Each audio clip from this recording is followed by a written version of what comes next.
अस्त्र शस्त्र छोड़कर दुखी बैठे अर्जुन से श्री कृष्ण ने पूछा कि अर्जुन तुझे इस समय यह मोह किस कारण हुआ है। अर्जुन बोले हैं मधुसूदन, मैं रणभूमि में किस प्रकार भीष्म पितामह और द्रोणाचार्य के विरुद्ध लड़ूंगा, क्योंकि यह दोनों ही पूजनीय है। गुरुजनों को मारकर मैं किस तरह अर्थ और कामरूप भोगों को भोगूंगा। क्या ऐसा करना मेरे लिए उचित होगा? हे अर्जुन, ना तो ऐसा है कि तू, मैं या ये लोग किसी काल में नहीं थे, और ना ऐसा है कि इससे आगे हम सब नहीं रहेंगे, क्योंकि यह आत्मा वास्तव में शरीर के मारे जाने पर भी मरती नहीं है। जैसे मनुष्य अपने पुराने वस्त्रों को त्याग कर दूसरे नए वस्त्रों को ग्रहण करता है, वैसे ही जीवात्मा पुराने शरीरों को त्याग कर दूसरे नए शरीरों को प्राप्त होती है।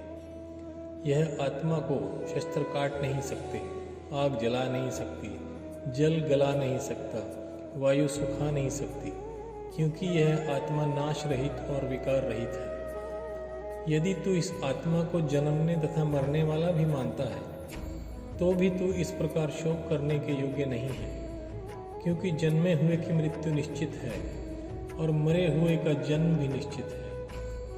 एक क्षत्रिय के लिए धर्म युद्ध से बढ़कर कोई कर्तव्य नहीं है। यदि तू इस धर्म युद्ध को नहीं करेगा तो कीर्ति को खोकर पाप को प्राप्त होगा तथा तिरस्कार का भागी बनेगा, जो मृत्यु से भी बढ़कर है। उससे अधिक दुख और क्या होगा। या तो तू युद्ध में मारा गया तो स्वर्ग को प्राप्त होगा, या फिर जीतकर पृथ्वी का राज्य भोगेगा। इस प्रकार युद्ध करने से तू पाप को प्राप्त नहीं होगा। कर्मों के बंधन को त्याग कर कर्म योग का पालन जन्म मृत्यु के भय से मुक्त कर देता है। तेरा कर्म करने में ही अधिकार है, उनके फलों में कभी नहीं। बुद्धिमान व्यक्ति पुण्य और पाप को इसी लोक में त्याग देता है और कर्मों से उत्पन्न होने वाले फल को त्याग कर जन्म रूप बंधन से मुक्त हो मोक्ष को प्राप्त करता है। जब तेरी बुद्धि मोह रूप दलदल को भली भांति पार कर जाएगी, उस वक्त तू इस लोक परलोक के सभी भोगों से वैराग्य को प्राप्त हो जाएगा। गर्मी सर्दी सुख दुख जिस धीर पुरुष को व्याकुल नहीं करते, वही मोक्ष के योग्य होता है, वही मोक्ष को प्राप्त करता है। यह सुनकर अर्जुन बोले, हे केशव, परमात्मा को प्राप्त किए हुए स्थिर बुद्धि अर्थात स्टेबल माइंड मनुष्य के क्या लक्षण हैं?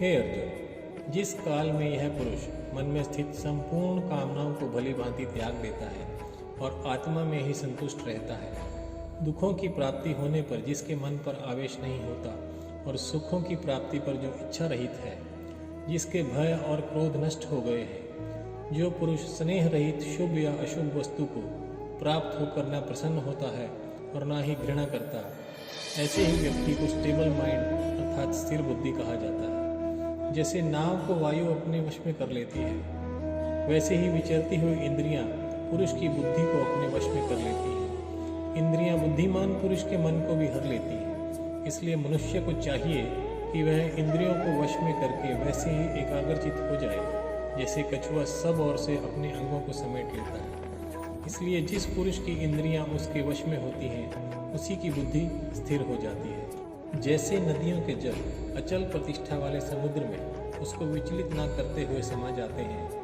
वैसे ही सब भोग जिस आत्म सचेत अर्थात सेल्फ कॉन्शियस पुरुष में किसी प्रकार का विकार उत्पन्न किए बिना ही समा जाते हैं। जो पुरुष संपूर्ण कामनाओं को त्याग कर ममता द्वेष और अहंकार रहित रहता है, वही अंतकाल में परम आध्यात्मिक शांति और ब्रह्मानंद को प्राप्त